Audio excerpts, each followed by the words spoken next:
எனக்கு ஒரு சின்ன சிக்கல் பாஸ். பையன் யாரு? எப்படி பாஸ்? இப்படி வச்சு எப்படி அவன் நட்டோடையும்? அது இல்லை பாஸ், நடுவில் ஒருத்தன் கிராஸ் ஆகிட்டான்னு உங்களுக்கு எப்படி தெரியும்? அதான் மூஞ்சி காயில் மாட்டின கொசு மாதிரி சுருங்கி போயிருதே. பையன் எப்படி இருப்பான்? அழகாக இருப்பான். காடை விடு. ம்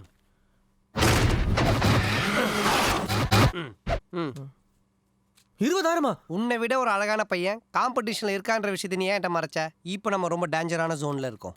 so click quick web access without starting Windows 7 ஃபார்முலாவில் போய் தான் நம்ம அதை உடைக்கணும். நீ என்ன பண்ணுற? உன்னுடைய ஆளுக்கும் அவனுக்கும் லவ்னு ஆஃபீஸில் வதந்தி கிளப்பி விடு. என்ன விளையாடுறீங்களா பாஸ்? இப்படி நீ கிளப்பி விட்டு அவங்க அடுத்த லெவல் போனால் கூட ஈஸியாக பிரிச்சிடலாம். அதே அவங்க 2 பேரும் ஃப்ரெண்ட்ஷிப் ஆகி கை கோத்துன்னு சுற்ற ஆரம்பிச்சிட்டாங்கன்னா அதுக்கப்புறம் கையேந்தி பவனில் வாங்கின சாம்பார் போட்டில் மாதிரி பிரிக்கவே முடியாது. எனக்கு என்னமோ தப்பாக தெரியுது பாஸ். ஓகே ஃபைன், நான் நைட்டு ஃபுல்லாக உட்காந்து யோசிச்சு ஒரு புது ஐடியா தரவா? Super pass. ஆ இல்லை பாஸ், நீங்கள் இப்போ சொன்ன ஐடியா நல்லா தான் இருக்கு, நான் அதே ஃபாலோ பண்ணுறேன். குட். நான் சொன்ன விஷயம் ஆஃபீஸ் முழுக்க மெட்ராஸ் ஐ மாதிரி சும்மா சர்ன்னு பரவணும்.